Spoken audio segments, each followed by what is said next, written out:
ಪ್ರತಿ ಕಾರ್ಯಕರ್ತನಿಗೂ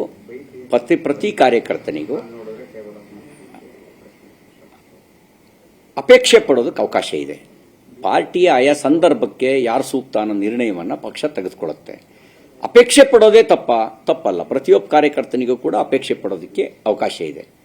ಹಾಗಾಗಿ ಅದು ತಪ್ಪು ಅಂತ ನಾನು ಹೇಳೋದಿಲ್ಲ. ನಮಗೆ ಅಪೇಕ್ಷೆ ಪಡೋದು ತಪ್ಪು ಅನ್ನೋದಕ್ಕೆ ನಮ್ದೇನು ಕಾಂಗ್ರೆಸ್ ಪಾರ್ಟಿನ ನಾನು ಅಪೇಕ್ಷೆ ಪಡ್ತಿಲ್ಲ.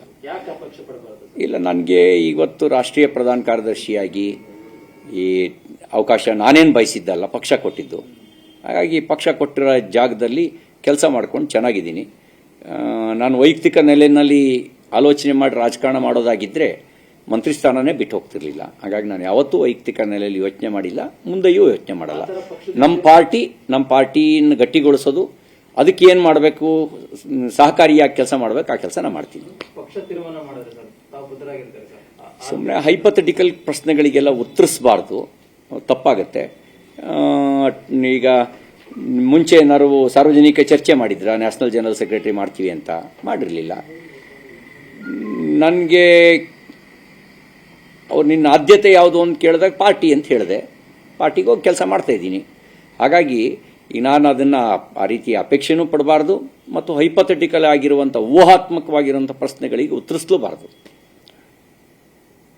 ಬಿಜೆಪಿ ಸರ್ಕಾರದ ಅವಧಿಯಲ್ಲಿ ಕೆಲವು ನಡೆದಿದೆ ಅಂತ ಹೇಳಲಾಗಿರುವಂತಹ ಅಕ್ರಮಗಳ ಬಗ್ಗೆ ಎಸ್ಐಟಿ ತನಿಖೆ ಮಾಡುವಂತ ವಿಚಾರದಲ್ಲಿ ಸಚಿವರುಗಳು ಸರ್ಕಾರದ ಮೇಲೆ ಒತ್ತಡವನ್ನು ಹಾಕ್ತಿದ್ದಾರೆ. ಬುಧವಾರದ ಕ್ಯಾಬಿನೆಟ್ ನಲ್ಲಿ ಅವಾಗ ನಿರ್ಧಾರ ಮಾಡ್ತಿದ್ದಾರೆ ಅನ್ನುವಂತ ಮಾಹಿತಿ ಕೂಡ ಇದೆ. ನಮ್ಗೆ ನಾವು ಯಾರನ್ನು ಅಧಿಕಾರದಲ್ಲಿ ಇದ್ದಾಗಲೂ ರಕ್ಷಣೆ ಮಾಡೋ ಪ್ರಯತ್ನ ಮಾಡಿಲ್ಲ, ಇಲ್ಲದೇ ಇದ್ದಾಗಲೂ ರಕ್ಷಣೆ ಮಾಡೋ ಪ್ರಯತ್ನ ನಾವು ಮಾಡೋದಿಲ್ಲ. ಅವ್ರು ಮಾಡಲಿ. ಆದರೆ ಅದಕ್ಕೆ ಮುಂಚೆ ಈಗಾಗಲೇ ಕೆಂಪಣ್ಣ ಆಯೋಗ ವರದಿ ಕೊಟ್ಟಿದೆ. ಆ ವರದಿನ ಟೇಬಲ್ ಮಾಡಿ 8,000 ಕೋಟಿ ರೂಪಾಯಿ ಸರ್ಕಾರಿ ಬೊಕ್ಕಸಕ್ಕೆ ನಷ್ಟ ಆಗಿದೆ ಅಂತ ಅವರು ವರದಿಯಲ್ಲಿ ಹೇಳಿದ್ದಾರೆ ಅಂತ ನನಗೆ ಇನ್ಫಾರ್ಮೇಷನ್ ಇದೆ. ಆ ವರದಿಯನ್ನು ಟೇಬಲ್ ಮಾಡಿ ಆ 8,000 ಕೋಟಿಯನ್ನು ಲೂಟಿ ಹೊಡೆಯೋದಕ್ಕೆ ಕಾರಣ ಆದವರು ಯಾರು ಅನ್ನೋರ ಮೇಲೆ ಆಕ್ಷನ್ ತಗೊಂಡ್ಲಿ. ಯಾಕೆಂದರೆ ಅದು ಆಕ್ಷನ್ ತಗೊಂಡ್ಲಿ. ಆಮೇಲೆ SITನೂ ಮಾಡಲಿ. ಇನ್ಯಾವುದಾದ್ರು ಇದ್ದರೆ ಸ್ಪೆಷಲ್ ಆಗಿ ಇನ್ಯಾವುದಾದ್ರು ಸ್ಕ್ವಾಡ್ ಇದ್ದರೆ ಅದನ್ನೂ ಬೇಕಾದ್ರೆ ಕರ್ಕೊಂಬರಲಿ. ಇಟಲಿಯಿಂದಲೇ ಒಂದು ಸ್ಕ್ವಾಡ್ ಕರ್ಕೊಬಂದು ಎನ್ಕ್ವೈರಿಗೆ ಬಿಡಲಿ.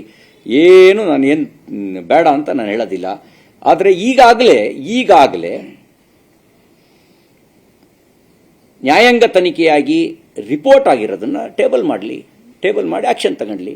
ಆಗ ಅವರ ಪ್ರಾಮಾಣಿಕತೆ 100ಕ್ಕೆ 100ರಷ್ಟು ಸರಿ ಇದೆ ಅಂತ ಅನಿಸುತ್ತೆ. ಹಾಗಾಗಿ ಅದನ್ನು ಮಾಡಲಿ. ಅಕ್ರಮ ಆಗಿದ್ದು ಎನ್ಕ್ವೈರಿ ಮಾಡಿ ಆಕ್ಷನ್ನು ಮಾಡಲಿ. ಮತ್ತು ಮಾಡಬೇಕು. ಯಾಕೆಂದ್ರೆ ಅವರು ಆರೋಪ ಮಾಡಿದವರು ಅವರು, ಪೇ CM ಅಂತ ಆರೋಪ ಮಾಡಿದವರು ಅವರು, 40% ಅಂತೇಳಿ ಆರೋಪ ಮಾಡಿದವರು ಅವರು, ಪೇ CM ಅಂತ ಪೋಸ್ಟ್ ಅಂಟಿಸಿದ್ರು. ಈಗ ಅವರು ಆಕ್ಷನ್ ಮಾಡಬೇಕಾಗತ್ತೆ. ಅವರು ನಿಜವಾಗ್ಲೂ ಆಧಾರ ಇದ್ದರೆ. ಇಲ್ಲದೇ ಇದ್ದರೆ ಸಾರ್ವಜನಿಕ ಕ್ಷಮೆಯಾಚನೆ ಮಾಡಬೇಕು. ಅವರು ಸುಳ್ಳು ಆರೋಪವನ್ನು ಮಾಡಿದ ತಪ್ಪಿಗೆ ಅವ್ರಿಗೆ ಸಾರ್ವಜನಿಕ ಕ್ಷಮೆಯಾಚನೆ ಮಾಡಬೇಕಾಗತ್ತೆ.